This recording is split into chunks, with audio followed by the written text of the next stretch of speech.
Alright, so in this video today, what we got going on is we are going to get the body of the El Camino dropped on the floor of the Honda CRV. We are also going to be making some major upgrades to my shop truck, and also what else we have going on, the LS swapped Honda Accord, the car that I am giving away. We are coming to the end of that giveaway, so if you want a chance to enter, click that link down below by the time this video is over, and make sure you get your entry in, man, because we are coming to the end. So let's get into the action, man. Really good stuff in this video.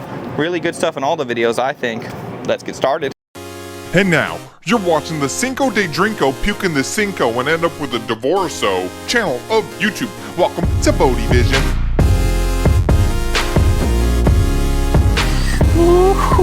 What we got going on? Hey, so what is up and welcome. Thank you so much for joining me yet again on another video. So we are picking up where we left off in the last video. That's just what makes sense. So what I want to do before I drop the body, El Chapo, the Honda Mino, whatever you want to call it, before I go ahead and drop that on the platform that is the all-wheel drive Honda CRV, I want to go ahead, do a little unboxing here, and throw on these coilovers because I want this floor to become as low as possible so that way I don't have to lift up the El Camino body as high. So I want to go ahead, throw these coilovers on, and what a great time to throw them on while we have all of the room in the world. So as you can see, man, look how sick, how nice these boys are from BC Racing. Huge shout out to BC Racing, always coming in clutch for me when I need coilovers on weird stuff or just anything. I got them on my TL as well. The LS swapped Honda Accord does have a full custom set of BC coils on them. They're like E36 tops because that's what I use for. Either way, I'm getting in the weeds.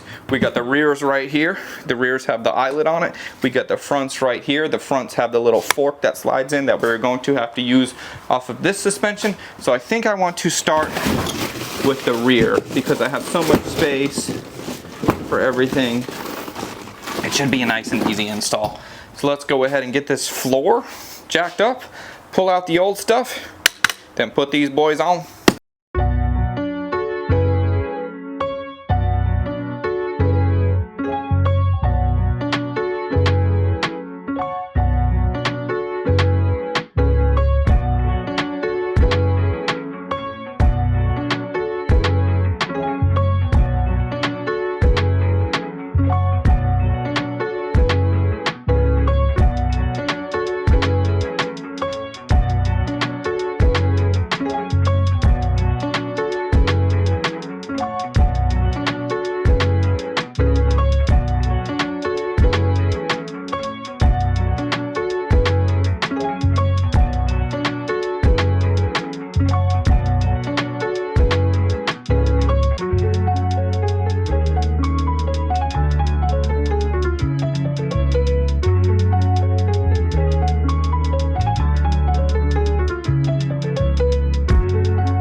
Alright, so we have the coils off. Everything is looking pretty good. I'm happy with it. Came off relatively quickly. Now if we look at them on the table right here, we can see the comparison of, here's the new ones, obviously super nice, really good looking. BC Racing always has a super quality product. They knock it out of the park. These that were on there look to be pretty new, but they are way too tall. These are the backs, these are the fronts. Here's the BC fronts, as you can see, labeled, everything. Looking really good. So let's go ahead and get them thrown back on the car, and then we will sit this thing on the ground.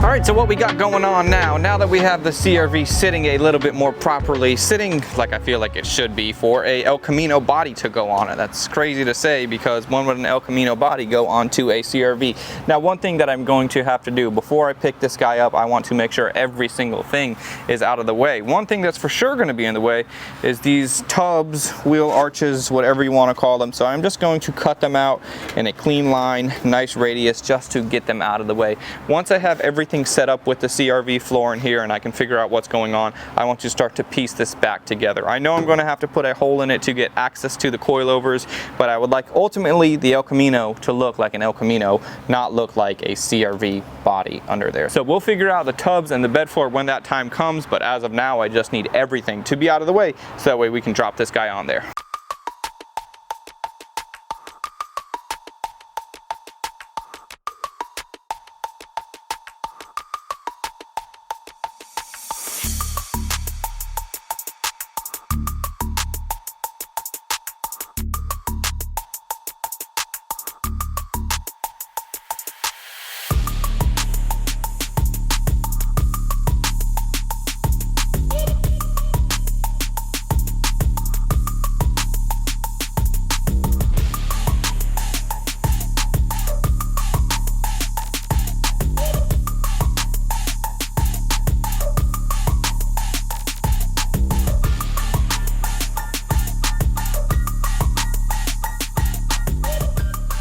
All right, so El Chapo, the Honda Mino, whatever you want to call it, is looking good. We got the tubs cleared out.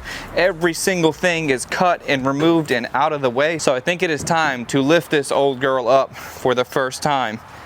Put it down on the CRV body and see what it is going to do. Now, a lot of times with body swaps, when you look back at footage or see pictures, you see it up, it come down, everything gets reinforced, and then the entire thing gets finished. But in reality, this body will come up, it'll drop down, we'll see what's hitting, we'll see what's in the way, we cut that out, we lower it down more until we hit the next thing, so on and so forth. It's a long process, but it is what it is.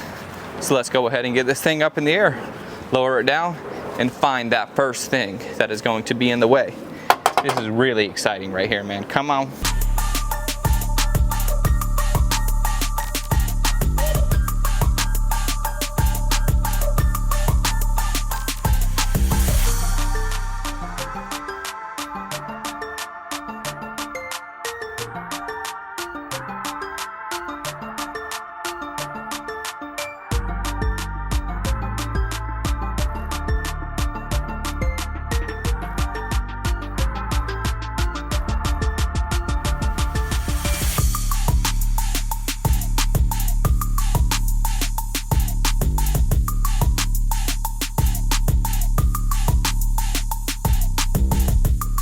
Man, is this not a really cool, awesome sight to see? So how I am able to successfully, somewhat successfully, we are trying over here, for me to do this by myself, is I have a winch right there that is connected to the car. The car is going downhill, so the more I let the winch come out, the lower the car is going to go down the hill. The more the car goes down the hill, the closer we are to getting it right about where it needs to be. So if you can see right here, we definitely still need to go forward. But what I'm thinking is, dude, look at this view, man. This is just so crazy looking. How cool is that? With the V8 swapped Honda Accord back there. What's up, Bubba? Check out the dog. That's a good dog. Anyways, man, we could really see the picture in here. What I'm thinking is I want to get this guy kind of down in this area, and then I'll bring it forward. We can always move the car, we can always move the shell, we can move whatever we need to move. It's all about taking our time and making it happen.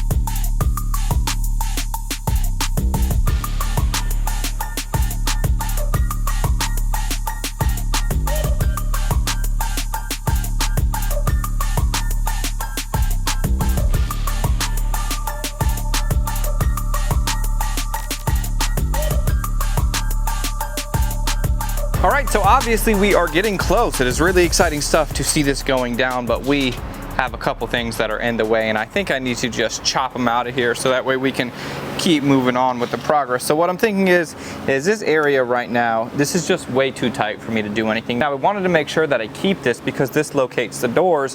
However, the fender mounts there, the fender mounts there. I might just chop it right off at this seam, then come across into a horizontal cut right there so that way I can keep my fender hole. These guys for the doors are just going to have to be put back on eventually. But before I chop this off, I want to add this brace in here just to put some strength back in here. So I'm going to fire up my HTP welder, get this welded in, then I will cut this out, then we'll cut that out, and then we should be able to come down and forward until our next thing that hits. It's all about finding what's hitting, cut that out, and then finding the next thing. that hits. So let's go ahead, get that knocked out. Really good stuff.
So as you can see, we have the center right there.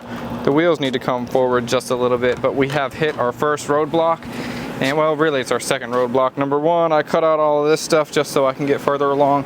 But number two, we have the problem in here, that is the dash. I think that every single thing is gonna have to be whittled away except for the windshield frame itself. I wanted to keep all this for structure, but there's just no way that that's gonna happen. So all of this needs to get out of there, and then I don't know where the glass is gonna land on the CRV dash, but let's get this out of here first, and then we'll see what's going after that.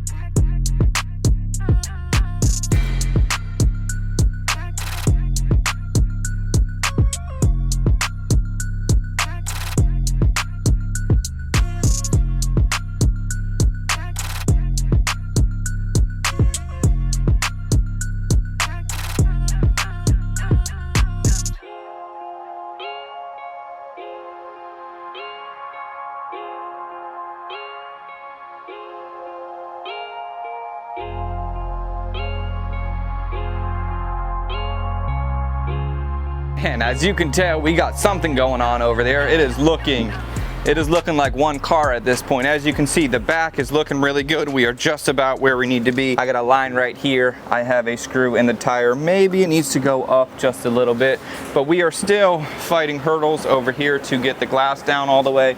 I'm gonna have to cut out some of the dash so that way I can really bring it down. You can see that we're about where we need to be here. Up here, we are still about 3 inches off. I have about 3 inches on the dash that I can trim. So as of now, I just got it sitting just so that way it is going to be fine. But what I just got in the mail is something that I am super excited about. And if you know Holley, Sniper, EFI, you could probably guess what this is for. So we are just going to get El Chapo, the Honda Mino. We are going to get that pushed off to the side. Then I'm going to get my shop truck in here because we are going to do some much needed upgrades that I am so excited about. So let's go ahead and put this on hold and get the shop truck in here. So right now, this truck, my shop truck that I call the dumper because it was a dump bed, now it's kind of a flatbed. Long story, but anyways, what I'm saying is with this truck being a flatbed, I really miss having any kind of storage anywhere. It's just kind of a pain with it having a wide open bed. It is convenient, but anything that goes in here, big or small, either needs to go in the cab or be strapped. So I got a cool, good solution. I've been hunting on Marketplace ever since I finished up with this truck, and a good deal popped up. And I feel like that's how it goes if you wait. I feel like that's how it goes if you wait for a good deal. You will find a good deal eventually. So what we got right here are just 2 boxes. I'm going to set them up on the side. Let's see how it goes. This is for the driver's side.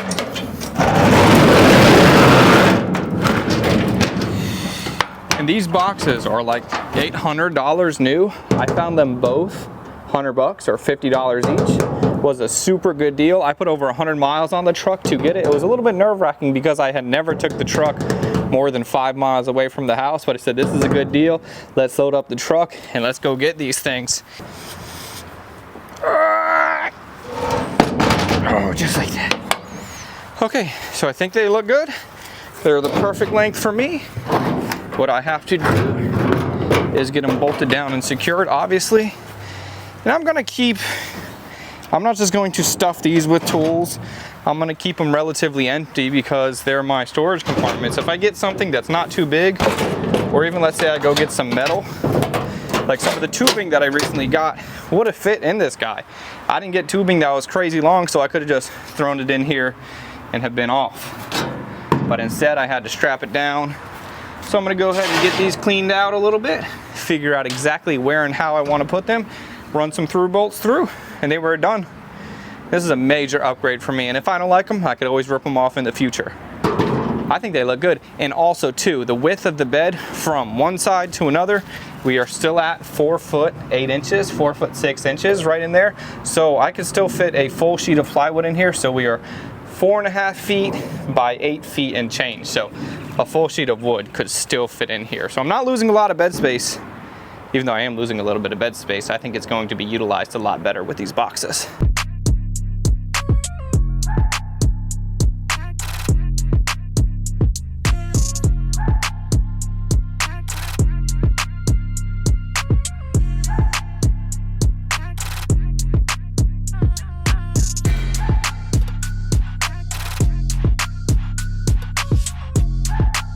Alright, so if you are not familiar with what this truck is, this is my most recent project. This is really my daily. I'm using this thing every single day that I'm needing to get stuff. If I'm picking up my kid from school, I'm just in my Acura TL. But this is a 1965 GMC 2500. It's a 3/4 ton truck. Just a Chevy small block in here, 350, really simple setup.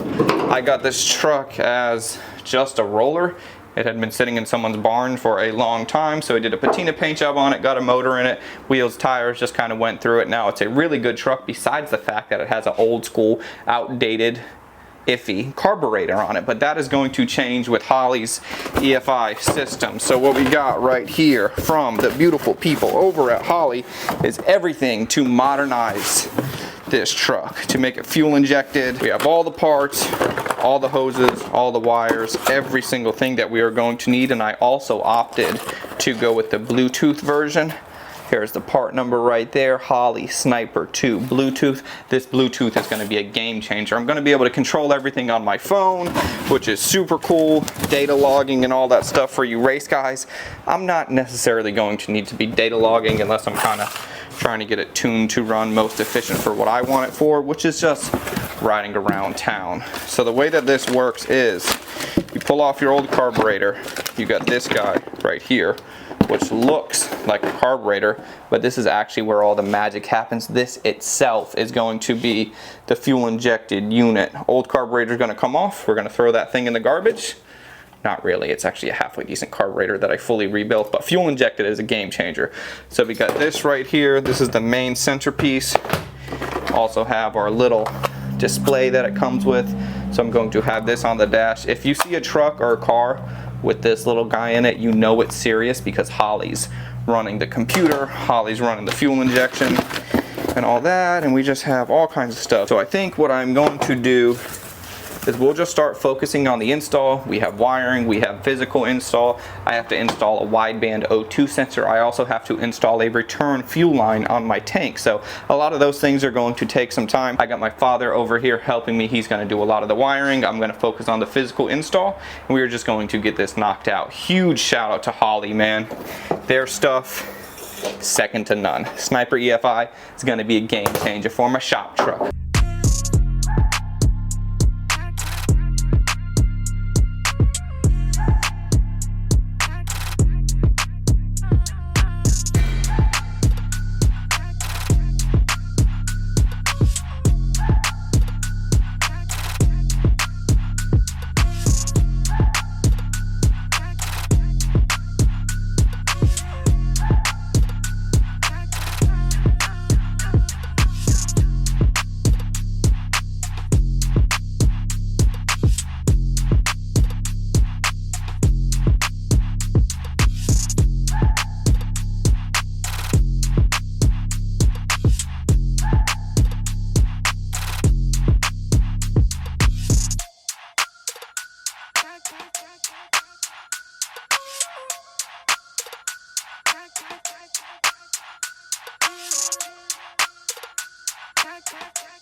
So at this point we are making really good headway with everything. I have pretty much everything set up underneath the truck. I had to do wideband O2 sensor as well as doing the fuel pump, and now I am having to do a return line. So I got the fuel pressure regulator all set up right there. Now the biggest thing that I was dreading doing was doing a return into my tank. I thought I was going to have to, you know, drill out a hole, put a bulkhead. The bulkhead was gonna have to go to an AN fitting for me to fit my line on it. But look what I found, dude. I'm so hyped for this. So it turns out my tank right here already had this guy on it. I already cracked it off. It wasn't just hand loose. So we got this going out of there. Then we have this guy going in here. We have quarter thread, 3/8 barbed right there. I'm gonna put a little bit of thread sealant on it too, but that's my return line. That's all I need, and I am super excited to just get that knocked out. So I'm gonna go ahead and actually put that on for real now, not just showing you. We have a few more wires to hook up. Got all my fueling pretty much done besides that return, and dude, this is looking good. I thought this was gonna take at least all weekend. We're gonna get this knocked out by lunch.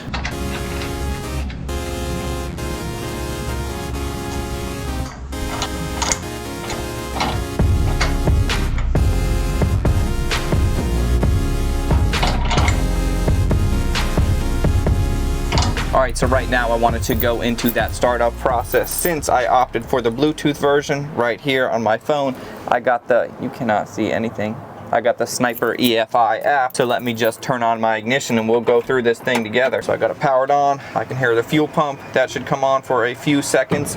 I see my Bluetooth module right here has a green light on it, so it is active, it is live, it has 12 volts going to it just like it's supposed to. So I'm just going to hit my app right here. Alright, so let's go through this together. Sniper 2 EFI, that's what I got. I have 8 cylinders, that's already checked, so let's just hit next. My motor is a 350. If you get anything bigger or smaller, you can adjust it, so I'm just going to hit next for there. I don't have any kind of crazy cam in here. It is just stock mild. My target, let's go 750. 750 sounds pretty good for my target RPM. Now my distributor, I didn't opt for the fancy distributor. I'm just keeping it stock and simple, so we're going to go coil because I have the HEI distributor in here. Supercharger I wish, turbocharger I wish, all motor next, and then I'm going to go upload.